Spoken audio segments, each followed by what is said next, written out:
বন্ধুরা, সকলকে নমস্কার। সকলকে সন্ধ্যা রন্ধনশালায় স্বাগত জানিয়ে আমি আজকে একটা রেসিপি তৈরি করছি।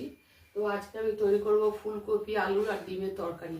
তো পদ্ধতিটা একটু আলাদা থাকবে, এটা প্রথম থেকে শেষ পর্যন্ত আপনারা দেখবেন। আশা করছি এটা আপনাদের খুবই ভালো লাগবে। তো আমি রান্নাটা শুরু করছি। তো এখানে আমি কিছু এক্সট্রা মশলা নিয়েছি।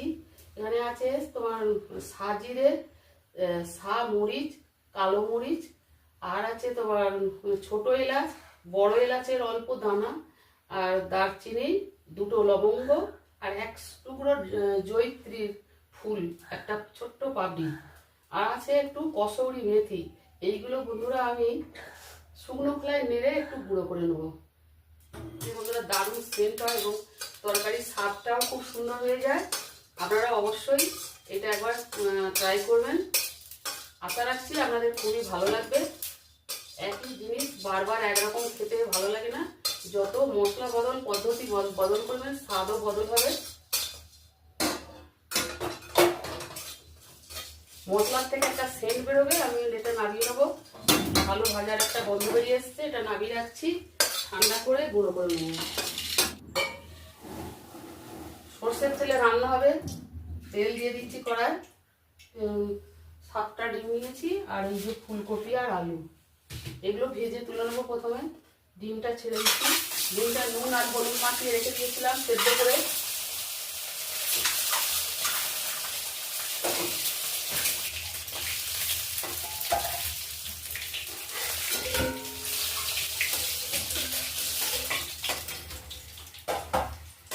ফুলকপিটা দিয়ে ভেজে নিচ্ছি।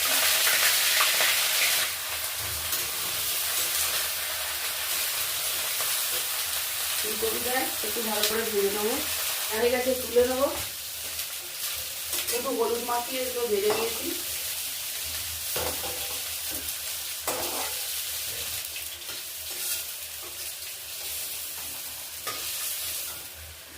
আর একটু তেল দিয়ে দেবো।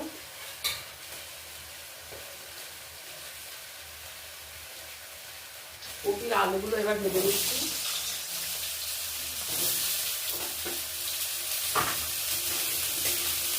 নুন হলুদ দিয়ে আলুগুলো ভেজে রাখবো।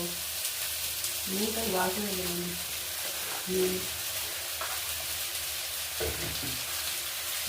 এইখানে নুন আছে না।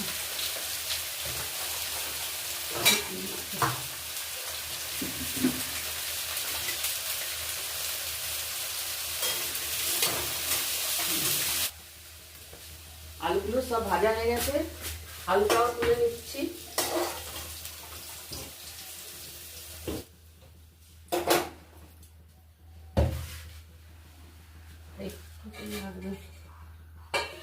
অল্প একটু তেল দিয়ে দিচ্ছি। এবার একটু ফোড়ন দিচ্ছি। শুকনো লঙ্কা, কাঁচা লঙ্কা, তেজপাতা আর একটু জিরে, পেঁয়াজ কুচি দিয়ে দিচ্ছি। ফোড়নটা হয়ে গেছে।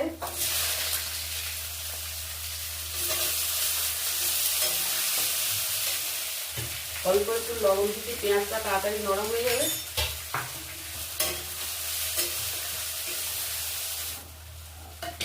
মোটামুটি ভেজেছে আর ভাজা হয়েছে। এবার টমেটো কুচি, একটা বড় টমেটো কুচো করা, এটা দিয়ে দিচ্ছি।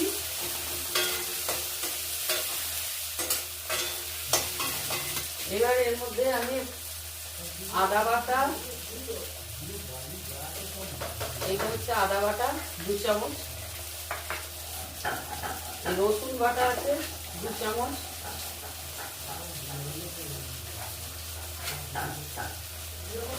এটা এর সঙ্গে কষে নেবো। ভালো করে একটু কষে নেবো। আদা বাটা, রসুন বাটাটা ভেজে নিয়েছি।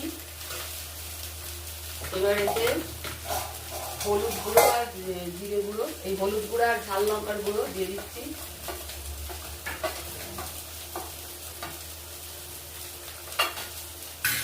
আর এখানে 2 চামচের মতো জিরে বাটা দেবো।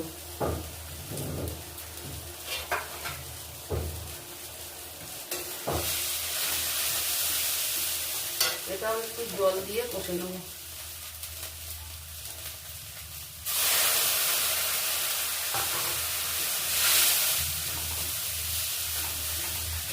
মশলাটা এই দেখুন কড়াতে ছেড়ে আসছে। মশলাটা কষা হয়ে গেছে।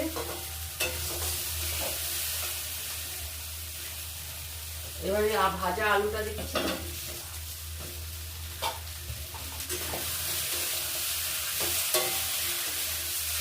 ভাজা আলুটা মশলার সঙ্গে ভালো করে একটু কষে দিচ্ছি।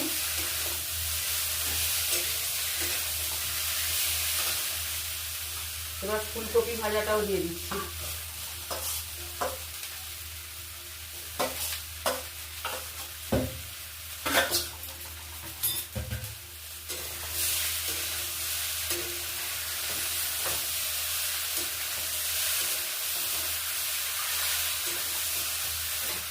এগুলোও দিয়ে দিচ্ছি।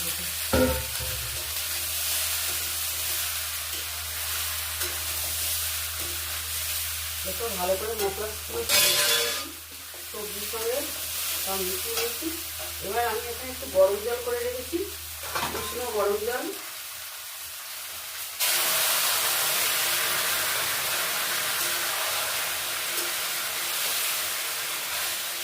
জলটা দিয়ে দেবো।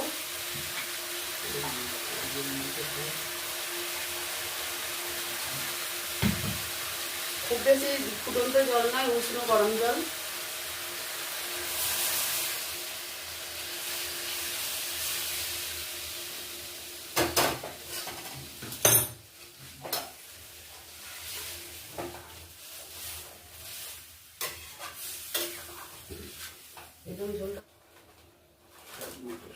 স্বাদ মতো লবণটা দিয়ে দিলাম,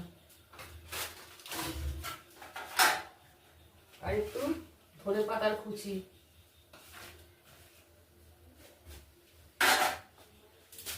এটা একটু সেদ্ধ হবে, এবার ওটা সেদ্ধ হয়ে যাবে। তারপর ওই একটা লাস্টে মশলা দেবো বন্ধুরা, ওটা লাস্টে দেখাচ্ছি। একদম হয়েই এসেছে। এতে কটা চেরা কাঁচা লঙ্কা দিয়ে দিচ্ছি, ওই থেকে চিড়েরা নিয়ে দিল করার মতো। 3-4খানা কাঁচা লঙ্কা এই যে বড় বড়, এগুলো চিড়ে দিচ্ছি।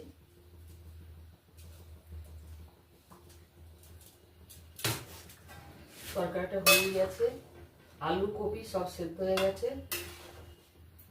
এইটা রেখে টেস্টি। নর্মাল হলুদ লঙ্কা দিয়ে করেছি বন্ধুরা, তাতেই খুব সুন্দর রং হয়েছে।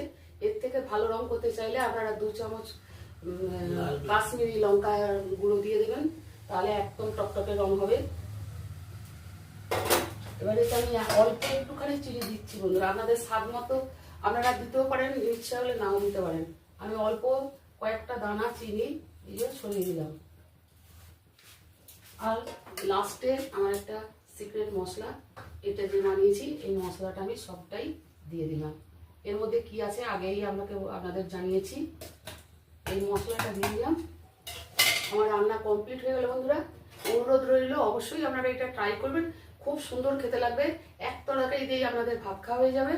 তো কেমন লাগলো অবশ্যই জানাবেন, লাইক শেয়ার কমেন্ট করতে ভুলবেন না। সন্ধ্যা রন্ধনশালা চ্যানেলটিকে সাবস্ক্রাইব করবেন, আর ফেসবুক থেকে দেখলে পেজটি ফলো করবেন। আজকের মতো রাখছি, আপনারা ভালো থাকবেন, সুস্থ থাকবেন। দেখা হবে আবার পরের কোনো রেসিপি নিয়ে।